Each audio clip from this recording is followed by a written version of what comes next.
been reports on the treatment meted out to suspected illegal miners who were arrested on the premises of Anglo Gold Ashanti, a mining company in Obuasi, by military officers.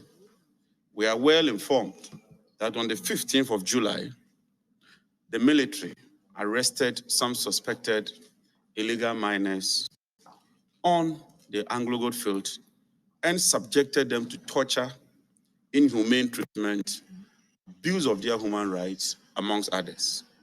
The minority find this development most unfortunate, disturbing, and we strongly condemn the use of brute, excessive, and disproportionate force in the so-called fight against illegal mining. This flagrant disregard of our laws and constitution under the Akufo-Addo-led government is most unfortunate and must be roundly condemned in the strongest terms possible. We find this incident despicable. We find this incident unfortunate, and we find this incident highly reprehensible.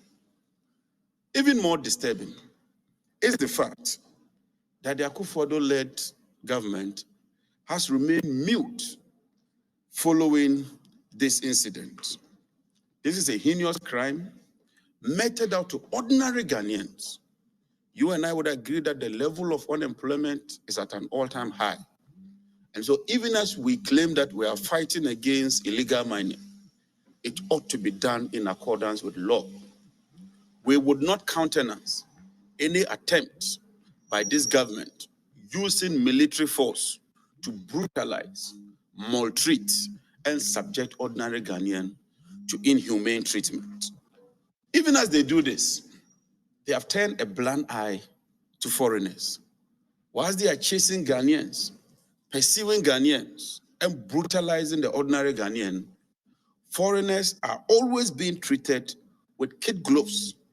And in some instances, the law is compromised to favor these foreigners when they fall foul within the laws as far as the mining sector is concerned.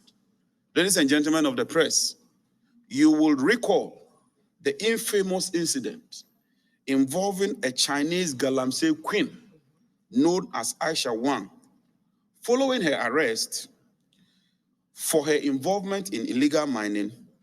Rather than prosecuting her to serve as a deterrent to others, the state unilaterally and surprisingly discontinued the case in court on a very flimsy and baseless excuse, as was said by Mr. Osafo-Maafo.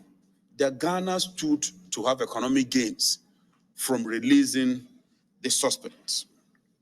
This clearly demonstrates the double standard being practiced by the Akufo-Addo-Bawumia-led government.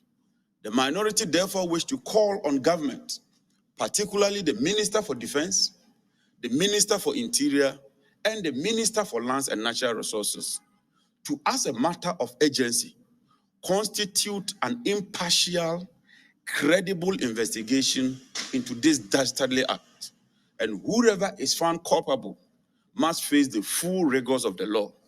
Ghana is governed by the Constitution, we are governed by the rule of law, and the minority would not sit unconcerned for some few people to mishandle and demean the very basic rights of the ordinary Ghanaian.